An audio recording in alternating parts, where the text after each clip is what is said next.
Hello, Nostalgia Tubers, and welcome back to a new Let's Play series with me, BlueAnkylo. So what we're gonna do is play some Final Fantasy 1 for the NES, old school, except we're gonna do it a little differently this time. We're gonna use a randomizer, which is all the rage lately, and I'll explain more as we get around to it, but the beginning of this episode will be covering how the randomizer works, getting it loaded up, and getting the beginning of the game started, and explaining sort of how I'm gonna work my way through this fine game. In case you're wondering, I've played the original Final Fantasy 1, probably a couple dozen times through with various single-player challenges and all kinds of weird stuff I've done, so I'm pretty familiar with the basic game, and the chance to do some random runs should be fun. So that's the plan today. Now, I've got some music playing in the background, just the soundtrack of the game. And that's because we'll be playing, when I'm actually playing the game, we'll be playing it in advanced speed, so it doesn't take quite as long for the grindy bits. But anyway, let's get to it. So first off, we're going to talk about the randomizer. So if you want to try this out, play along, you got to go to FinalFantasyRandomizer.com. You can't see the URL, but it's fine. It's pretty easy to find if you Google it. And this is the version we're using. You have to upload a ROM, which I'm not going to get into, but I'm sure if you really try, you can find yourself a ROM in an emulator. You can make seeds and all that. Pretty standard. Let me just turn the music down a little bit. You can change the seed for the random number seeds, basically. Now, there's a lot of options here. I'm going to go through them kind of quick for the ones I understand. I've done a couple sort of test games to make sure I understand the basics of this thing. Let me move my microphone a little bit back, too. Wow, good start, Blue. So, I'm starting with the default preset. If you're a beginner, you don't want too much difference from the base game, you could go with beginner and it will randomize less stuff. Or you could go with improved vanilla, which randomizes basically nothing but does some bug fixes, which is really cool. Because the original NES game had some, not game-breaking, but some annoying bugs in it. And this stuff fixes a bunch of them. So we're going to be having all these on regardless. So let's talk about these real quick. There's a bug with using houses to save, kind of like a tent in future games or cabins. It saved the game before it restored your MP, and this just fixes the bug, so that if you die and reload, you'd have to use another house or some other MP restoration in the vanilla game. The weapon stats, I think it's specifically their critical chance was messed up in the base game. This is fixed. Chance to run was using some random statistic that it wasn't supposed to use. There's another bug. It wasn't using your luck stat, which I believe it's supposed to. There's a bunch of spells that did absolutely nothing in the vanilla game, and they should do something now. I think Heal 2 was bugged to do Heal 3's amounts of healing, and most of the other spells just did nothing. Enemy status attacks, I can't remember exactly what that does, what the fix is, but there was a bunch of those. Promoting your black belt to the master actually decreased their hidden magic resistance stat, so they actually got worse after you promoted them. Elemental resistances, I'm sure it's just tidying up small mistakes in the background. And some of the turn order was... I remember reading about some of these things. They're just old bugs from the NES. Anyway, those are all fixed, which is quite nice. Little things like that. There's also some conveniences that are going to be on, basically, for me. Although we'll switch to like default mode. You can have a bunch of extra free stuff that makes the game even easier here. We're not going to do any of that. In fact, I'll be turning off this stuff just so that we have to do them, rather than just get them for free to play it appropriately. This is like, usually when someone dies or is poisoned, the game automatically puts them at the bottom of the party, which is annoying. Speed hacks help you get around a bit quicker. There's... Oh, what's this specifically? When you're opening a treasure chest, if you've got too much inventory to pick it up, basically, it would usually just say cannot carry, which is annoying, because if it was something good, you'd have to throw something away and pick it up to find out it was a piece of cloth. This time it'll tell you what you're trying to pick up, and then you need to decide whether or not you want to throw away and make space, basically. Dash just increases your movement speed a little bit, which is helpful. Buying 10 items at once is amazing. And when you're in a battle that you cannot run from, the game straight up tells you. So these are really nice little quality of life improvements. Some of the random stuff here is the prices of things will randomize between 1/3 and 300%. You can change those kind of styles. You can change the enemy statistic variations. 500% stats would be kind of ridiculous, but sometimes they'd be 20% stats. And same thing for gold and experience. You can change the flat bonus and multipliers. Generally, with the default vanilla settings, you actually get the game's a bit quicker. There's less grinding in the basic randomized game. So that's kind of the easy stuff. Bug fixes, convenience, and scale. Like, I didn't want to get too much into those just because it's easy. Fun percent is like optional fun little things, like change some enemy names to a couple different sets. You can change some of the music. I'm going to actually be going with no music because I'll be playing the game in fast speed, which means the game's music would be distorted. So I'll be playing the game soundtrack in the background. That's like you're hearing right now. And I haven't really experimented with all that stuff. Anyway, so what we're going to start with is default settings. And I'm going to add in randomized weapons and armor. So this is shop sell randomed, shuffled, essentially, equipment. Magic, weapons, items, all that stuff gets randomized. Which shop sells what. And if you click this, some of the special treasure items will also be for sale. So this can make the game a lot easier if you happen to get a sale item early on in the game. You might not be able to afford it for a while, but maybe they'll sell the Excalibur in the second shop. It's kind of ridiculous. Magic shops. I think this... I remember testing this out. I didn't like it. So magic levels randomizes all the spells into different levels, which is kind of broken, but it's fun. If you randomize magic shops as well, you might find that the first magic shop only sells, say, level 3, 4, 5 spells that you can't even equip, or learn at that point, or cast, that is to say. So I like to leave this option off for now, just because you'll find the early game is really annoying, where you might not get any magic at all. Whereas if you use this, it's maybe a little bit overpowered, but it's fun. And then item magic, we're going to randomize the on-use items, so stuff like, let's see, easy one. There's a mage staff that casts fire 2. If you have item magic randomized, it gets a random spell. It could be nuke, it could be cure 1, it could be something useless like slow or some other lame spell. So all the magic, like the on-use items, get randomized. That's pretty cool. We're gonna keep enemy skills randomized, or shuffled, that is. So different enemies will have different special skills and spells, so you might run into a really powerful, like some of the early game enemies that have enemy skills or spells might get randomized a much more powerful one, or much weaker. You'll get random status attacks, so maybe an imp will be able to poison you or something. I'm not going to change most of this stuff, because it's a little bit outside of my experience. This has to do with the enemy group formations, so every area on the map has a whole bunch of different formations. Some of them are unrunnable, like you cannot escape, and this would randomize which ones those are. It's fine, but it's just kind of annoying. I'm not gonna touch those. We're gonna shuffle the treasures. This is all the treasure chest items. The main NPC items are like all the main story event kind of things. We're gonna randomize them, and I'm also gonna randomize the fetch quest rewards. Those are more like bringing back the prince, the herbs, to wake him up, and then you get the mystic key. But before that, you have to bring the herb to Matoya to get. You bring you bring the crystal to Matoya to get the herb, but before you get the crystal, you have to go.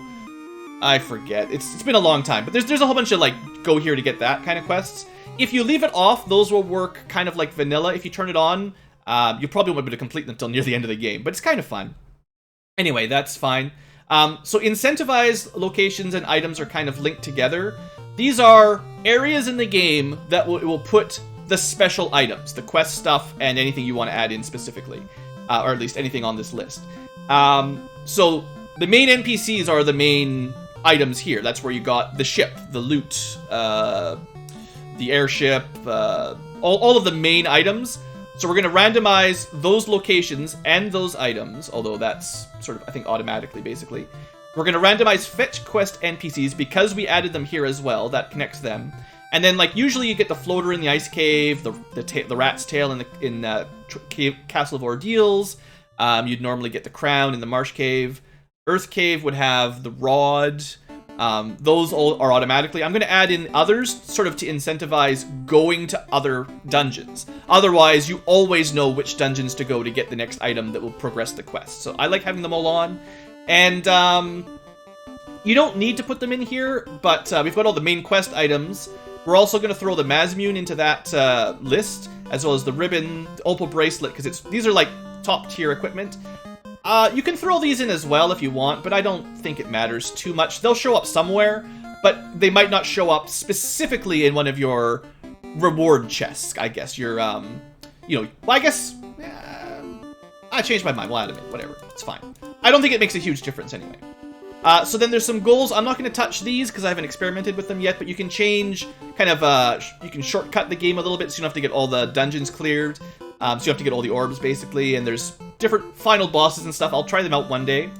I am going to change a couple map things. So the Castle of Ordeals, if you remember the teleporter puzzle, that's randomized. We're going to change the top of the sky castle. It's the little repeating room puzzle. I don't actually know what this does exactly. Oh, I think I know what this is. So the cave that leads between Melmond and the Sage, Sarda, I think. It moves the Titan a little bit, so if you come from the back way, it's still blocked. It's fine, it's a little update. And I'm going to add open progression in, which actually makes a few world map changes, so you can travel in different orders between cities, rather than the somewhat linear opening that you usually get. So this will open up some options that, depending on the random generation, we might end up not going to Provoca as our second town, perhaps, or maybe we will. But essentially, the sort of starting progression is a little bit more exploration rather than you know where to go. And I'm not going to change the scales from default. I'm going to leave the convenience. I'm actually going to turn these off. If you leave these on, basically Sarda gives you the item as soon as you talk to him. Sage in Crescent Lake just automatically gives you an item. And you can enter Castle Ordeals without the crown. So we're going to turn those off, so you still have to do the normal quests. We're going to leave this stuff off. We're going to leave the bug fixes on. And for fun, we'll have, I don't know, Team Tyro sounds fun. We'll go with their random names. And that will do. So I've already uploaded my ROM. We'll randomize it. And just give me a second here. Look, we got the victory music already. Almost there. Just give me a second. Copying files around. And then I'm going to rename it. And we've beat the game. No, not quite. Alright, so that's the randomizer. If you really want to play along, you saw the options I selected. You could copy the seed and the flags. The flags just are all the buttons I clicked. You could copy this and this if you really want to take a screenshot right now. Maybe I'll post them in the description if I'm smart. And then you could play along with exactly the same random map that I'm playing with. So that's the idea. So let's go back to the game. Let's open Random 4, which is the one I just generated. You can't actually see me because of the menu, but this is the one I just made. Alright, we're going to start back from the top. Prelude. There we go. So now, I'm not going to be spending a whole lot of time going over the story or anything. This is a, I mean, we're playing the game as if you already know the story and you know the general gist of things, so we'll be going a little bit quick and having fun with our game, basically. So you can see also as well on this screen the seed and the flags that were used to generate this game, this specific version. So we're going to go new game. I was thinking for a while about what exact party combination I would go with. We're going to go with kind of one of my de facto easy ones, and I'm just going to pick some boring names for now because I don't have time to post this video and wait for YouTube suggestions. Maybe next time. But yeah, we're going to bring a fighter because it's always, like, they're basically the strongest class in the game, being able to equip all the weapons and armor. We're not going to bring a thief because they're terrible and don't believe anybody that tells you otherwise. We're not going to bring a black belt basically because they're boring. In a randomizer where the whole goal is new spells, new items, new weapons and stuff, they can't use any of that, so that's pretty dumb. I will bring a red mage because magic is perhaps the biggest advantage in the randomizer, or it could be anyway. So I'm just gonna kind of name them after the class. It's boring, I know, but we're not gonna spend a lot of time talking about their names today. And then we'll just round the party out with mages. So this is a very mage-centric party, but it's also very well balanced. The only thing perhaps stronger in the vanilla game would be 2 fighters and a white and black mage. But in the randomizer, level 7 and 8 magic is less valuable. So like having more red mages is probably better in the randomizer. Maybe 2 fighters, 2 red mages might be the strongest combo for your typical random map, depending on your luck, of course. You could get bad luck, but theoretically we could find a level 1 nuke in the shop, so that would be kind of would break the game pretty quick. Anyway, that'll do for our quick party.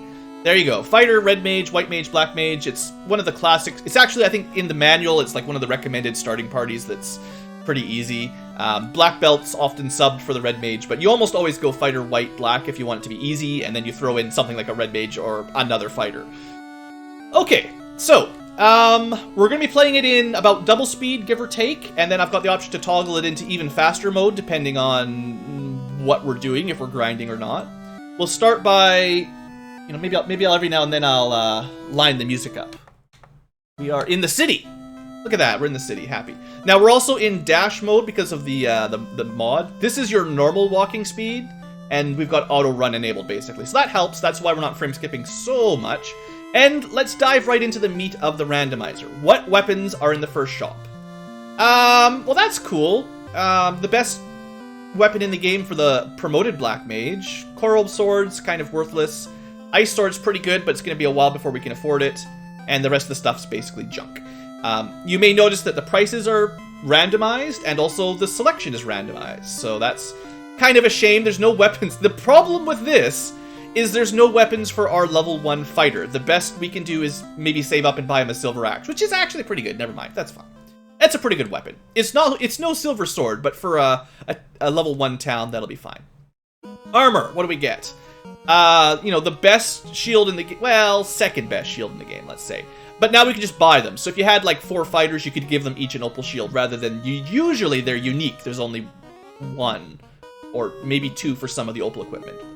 Iron helmet for extra money. The chain, I should probably buy him the chain armor at least. I always forget if the red mage can equip the chain armor. I think probably not, but I'll test it out.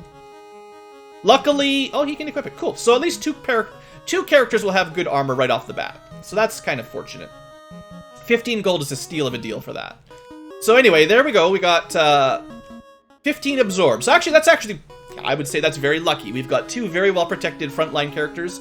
If you're wondering, the top character gets, I think it's 50% of enemy attacks. The second character gets 25%.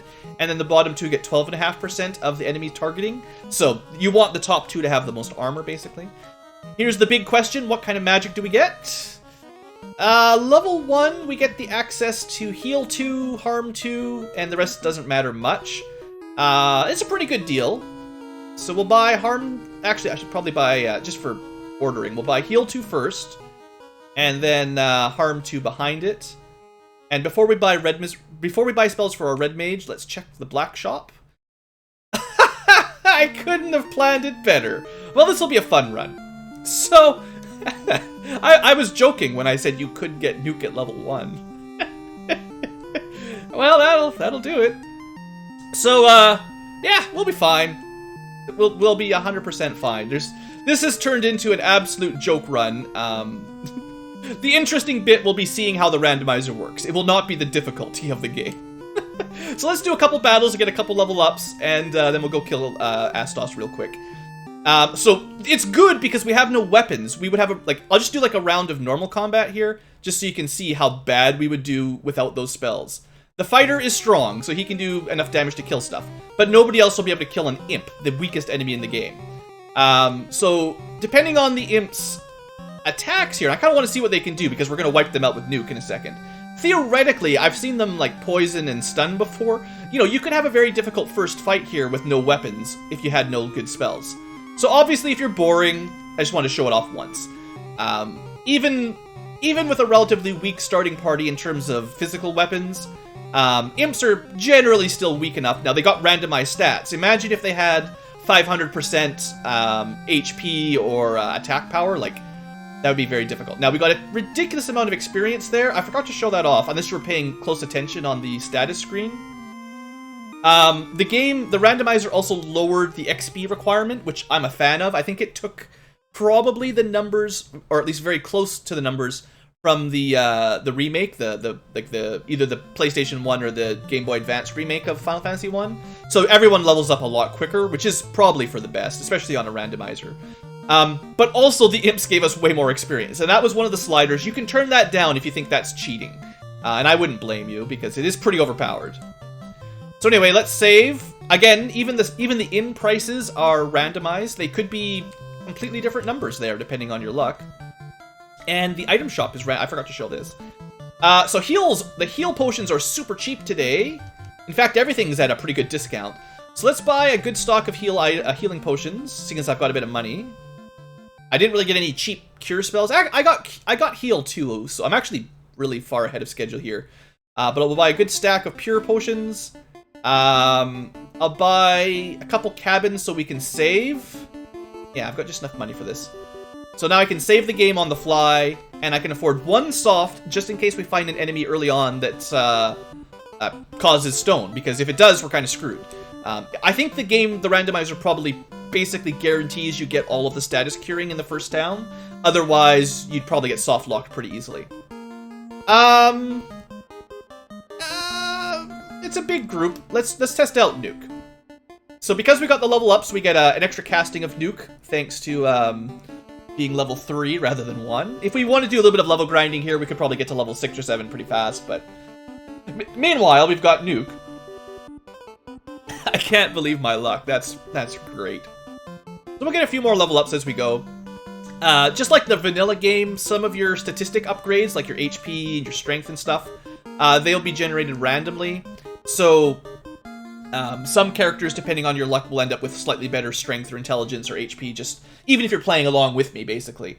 But yeah, use that seed, man, if you want to have a nice fun run. At least it starts good. The other thing I was going to say was...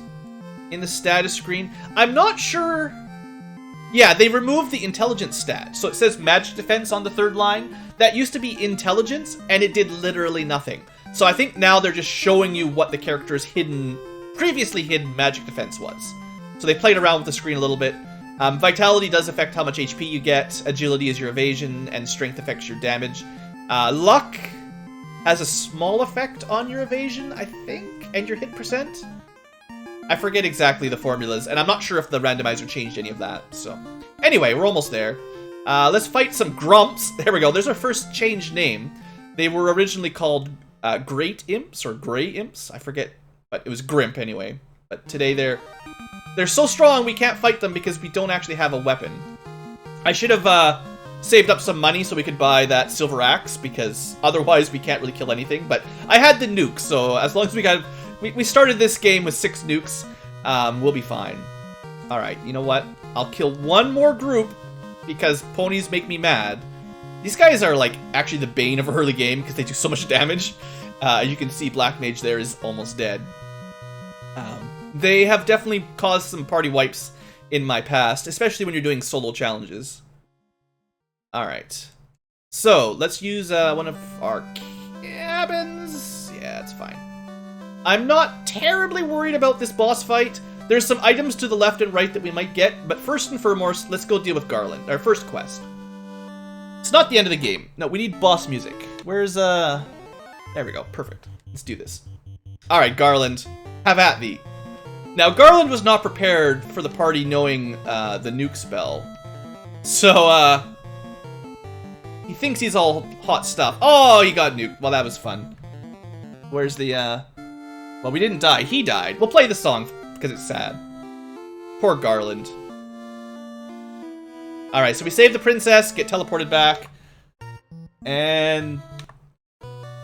honestly, the music's just gonna randomize. I'm just gonna switch it to random mode.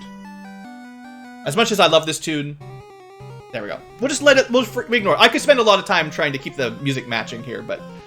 I've got better things to do with my time here. Alright, King, here's the loot. So... that is what he... well, normally he fixes the canal for you, but we got kind of a boring normal item there.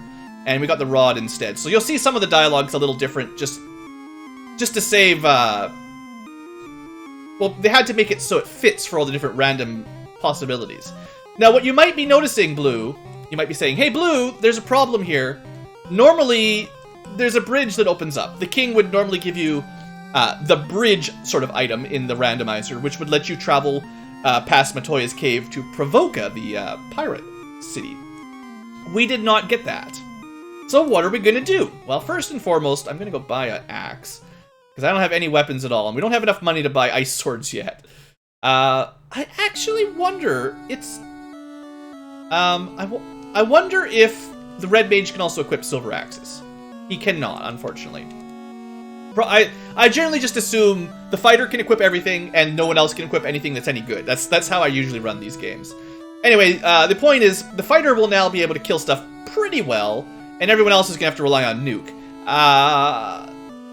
Alright, so we're not going to be able to go to the second town normally, which is fine. We might want to get a little bit more stocked up before we travel, though. I don't think the Iron Helmet is really that important. It'll give us a little bit more absorb. I'll buy it. It's not a big deal for your fighter, really, but that'll up his absorb a little bit higher. Probably lowers his evasion, but it's fine. I mean, definitely lowers his evasion. So let's give the Red Mage the heal spell as well. Oh, he can't learn it. There's the Red Mages have a sub-list of all the spells they can learn. White and Black can learn essentially all the White and Black, but Red can only learn some of them. Well, that sucks for him, because that was the only white spell that I really cared about that he might have been able to learn. So Nuke will have to do. But we're going to be going on quite a long land trip, fighting some dangerous enemies here, so let's stock up on some more healing potions, especially because they're so cheap. And it'd be nice to buy some houses. Of course, get into real estate early, that's the plan. But we don't have the money for that right now. Normally, houses are 3,000 gold in the base game, so 1152 is pretty cheap. And normal healing potions are 30, so 12 is actually like a steal, so we're doing just fine. Alright, so you're probably thinking, Blue, you skipped the, you mentioned that there was no canal, but you didn't say how you were going to solve that. Well, let's go figure it out. Alright, so one of the randomizer options that I selected enabled open world progression. We could have had the ability to cross that, to have the bridge built. That was an option. But this land connection is new. You may have noticed the first time we walked by, but normally you cannot walk here in the vanilla game.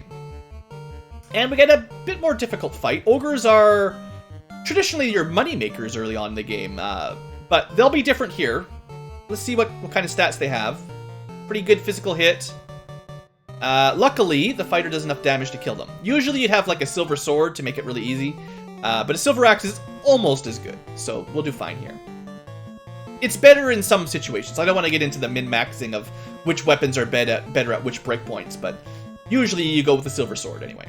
So this gets us, essentially, I'm just going to let the fighter deal with this to save spell charges. We don't have very many like, Nuke will win any fight we want, but we've only got so many castings of it, so we've got a ways to go here.